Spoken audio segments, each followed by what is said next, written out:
Baik, mungkin karena itulah Pak Jokowi 1 tahun terakhir ini nggak peduli dengan apa yang disebut dengan demokrasi. Menghilangkan memori masyarakat terhadap legasinya Pak Jokowi. Artinya kok bangsa ini menjadi bangsa keji ya? Bang Rey, kalau diterima gugatannya PDIP oleh PT UN, artinya Gibran gagal menjadi wakil presiden. Ya secara administratif akhirnya batal. Batal. Mas Guntur, partai Anda menggugat KPU ke PT UN untuk yang menerima pencalonan Gibran sebagai calon wakil presiden ketika Pilpres. Peluang Anda untuk menang tanggal 10 nanti seperti apa? Ya semoga diterima. Artinya tetap berkeinginan untuk menang, untuk menggolkan. Ya kita kan melihat bahwa ada cacat ya dalam proses pendaftaran Gibran ya. Dari putusan MK, kemudian juga sebelum PKPU disahkan itu kan. Dan itu yang sekarang kami tuntut di PT UN.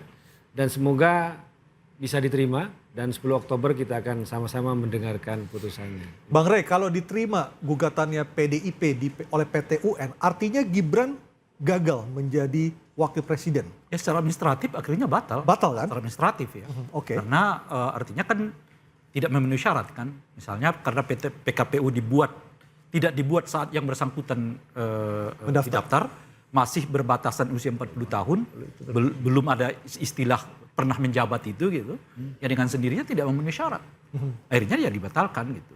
Nah, pertanyaannya apakah dengan begitu pencapres kemenangan Pak Prabowo dibatalkan? Saya kira tidak, karena kalau wakil presidennya yang mangkat itu tidak otomatis dua-duanya ikut dibatalkan. Mangkat.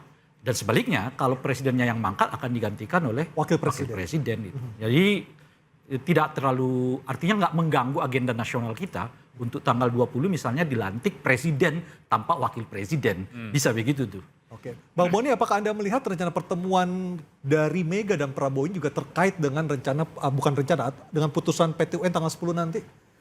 That's too sensitive, highly sensitive. Saya nggak terlalu mau komen yang begitu-begitu. Oke. Itu kan masuk ke wilayah spekulasi dan sudah tidak menarik lagi kita berspekulasi. Saya kira kita fokus saja pada realitas politik hari ini bahwa konsensus itu sangat dibutuhkan. Ya, karena bagaimanapun perbedaan di tataran elit, pada akhirnya juga yang akan kena imbasnya itu adalah masyarakat itu sendiri. Pasti. Nah, maka supaya mencegah imbas-imbas yang buruk itu kita butuh konsensus. Nah, sekarang kita fokus bagaimana konsolidasi itu terbangun. Bagaimana Ibu Mega dan Pak Prabowo melangkah bersama, ada Pak Jokowi di sana, ya supaya kita ke depan fokus sama-sama menatap Indonesia Emas 2045. Saya kira situ. Tapi kalau masuk ke wilayah yang sangat sensitif secara politis, saya kira Bung Rai mungkin lebih paham. Atau Mas brother saya Mas Guntur Romli atau Bung Noel. Oke, silakan Bung Noel. Saya malah mengkhawatirkan ketika ada opsi itu. Persis apa yang Khawatir disampaikan jika Bung Niar PT UN mengabulkan gugatan spekulatif PDIP. sekali lah ya. Oke. Yang dihancurkan bukan soal Gibrannya, tapi demokrasi yang menjadi sudah pilihan. Itu. Apakah bisa kita membatalkan pilihan yang sekian juta rakyat itu? Gitu. Artinya Anda menyayangkan langkah dari PDIP Ya yang sangat disayangkan lah. Kita kan mau bicara tentang ke depan, bangsa ini kan nggak boleh lagi bicara tentang ke belakang. Kalau kita mau bicara tentang rekonsiliasi ya sudah lah. Makanya saya berharap pertemuan nanti itu ada hal yang jujur yang bisa dibicarakan. Karena ini bicara tentang bangsa dan negara. Kalau kecuali bicara tentang soal kongko-kongko buat makan Indomie dan nasi goreng doang saya, itu siapapun bisa lah. Tapi kan kita mau substansinya dari pertemuan itu yang paling penting. Tapi saya khawatir sekali kalau seandainya pernyataan itu ada gitu ya. Dan memang yang saya dapatkan informasinya ada gugatan ke Petun agar pelantikan Mas Gibran itu dibatalkan. Tapi menurut saya itu lebih berbahaya. Bahaya sekali gitu. Ketika skema itu ada. Gitu. Dan memang itu udah seliwaran. Jangankan soal skema Mas Gibran untuk tidak dilantik. Bahkan banyak sekali skema-skema terkait bagaimana memisahkan antara Jokowi dan Prabowo, Jokowi dengan pemilihnya, Jokowi dengan pendukungnya. Bahkan terakhir adalah bagaimana menghilangkan memori masyarakat terhadap legasinya Pak Jokowi. Artinya kok bangsa ini menjadi bangsa keji ya.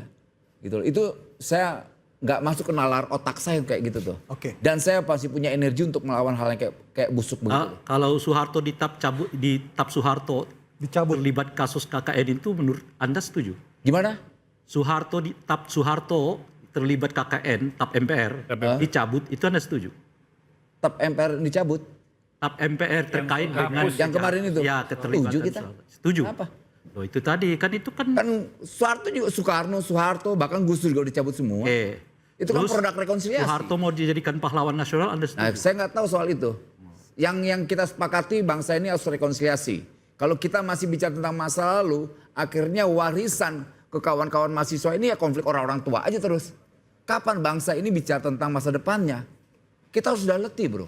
Kita ini sama-sama aktif 98. Yang diwariskan politisi tua itu adalah apa? Warisan konflik kebencian, dan itu kita tolak 98. Kalau kita masih menerima sekarang, kita menjadi generasi yang paling idiot dan paling bodoh. Dan saya tidak mau mewariskan itu dan saya menolak. Saya sebaliknya. Kalau saya sebaliknya, bagi saya harus tetap ada penghakiman kepada mereka yang tidak amanah terhadap amanat rakyat. Nggak bisa karena atas nama apa namanya tadi itu rekonsiliasi lalu menghapuskan semua berbentuk kejahatan mereka terhadap Republik. Memaafkan dengan mencatat mereka sebagai bagian dari penjahat itu dua hal yang tidak sama. Saya bisa memaafkan siapapun, tapi menghilangkan mereka sebagai orang yang jahat dari sejarah Republik nggak bisa. Artinya memaafkan tapi bukan melupakan. Bisa. Apa akibatnya? Akibatnya kemudian bangsa ini dan generasi anak-anak muda kita nggak punya catatan tentang apa sih yang disebut dengan pemimpin gagal. Oleh karena itu, semua pemimpin di Republik ini pasti sukses. Betapapun mereka gagalnya. Karena kita selalu ingin menghapus kegagalan para pemimpin di Republik ini dengan catatan bahwa seolah mereka baik. Mungkin karena itulah Pak Jokowi 1 tahun terakhir ini nggak peduli dengan apa yang disebut dengan demokrasi. Nggak peduli apa yang disebut dengan nepotisme. Nggak peduli apa yang disebut dengan norma.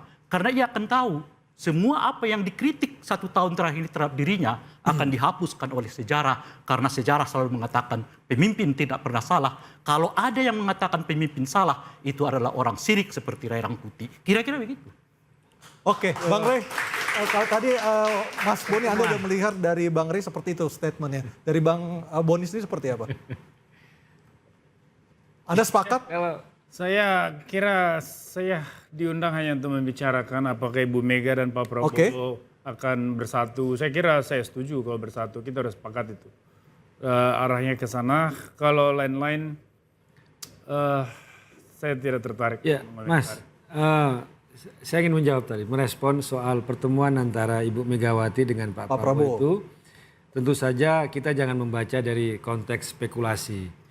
Spekulasi misalnya soal putusan Petun nanti kan tanggal 10 Oktober itu kan bukan dalam konteks itu tentu saja. Tapi kan PDIP kan yang kedua agar itu dikabulkan gugatan. Nanti saya jawab. Yang kedua juga bukan dalam rangka mau masuk dalam kabinet ya, dalam koalisi pemerintahan.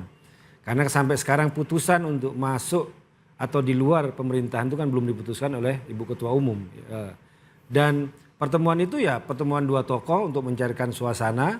Ya karena ingin menghormati pelantikan Pak Prabowo pada tanggal 20 Oktober. Jadi tidak bisa dibaca.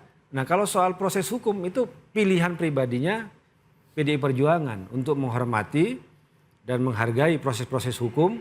Bagaimana proses dalam Pilpres itu masih ada masalah. Makanya saya sebut tadi bahwa ada residu yang masih belum selesai terkait dengan syarat-syarat pencawapresannya Gibran. Kita tidak bisa menutup mata bahwa di situ ada pelanggaran etika. Ada sanksi untuk Ketua MK pada saat itu, pamannya Gibran, dan juga PKPU juga belum diputuskan, tapi Gibrannya sudah diterima. Itu yang kita ingin menghormati bahwa proses hukum itu dengan menggugat ke PT UN. Tapi itu tidak ada hubungannya dengan pertemuan antara Ibu Megawati dengan Pak Prabowo. Itu bagian pilihan sikap politik PDI Perjuangan. 2023 Mas Guntur keluar dari PSI gara-gara PSI merapat ke Pak Prabowo. Sekarang PDIP merapat juga ke Pak Prabowo. Apakah Anda juga akan resign dari PDIP? Enggak, karena beda konteks. Beda konteks. Ini kita menghadapi Pak Prabowo sebagai presiden terpilih. Kalau waktu PSI dulu saya kan masih calon presiden. Dan waktu itu saya juga disuruh partai saya waktu itu untuk mendukung Pak Ganjar. Tiba-tiba disuruh berubah. Saya nggak mau dong. Ya, ketika kita sudah punya pilihan, kita komit di situ, kita loyal di situ. Nggak bisa kita jadi kayak semacam boneka kemudian diubah pilihan. Bagi saya nggak mau. Istiqomah ya? Ya itu pilihan politik.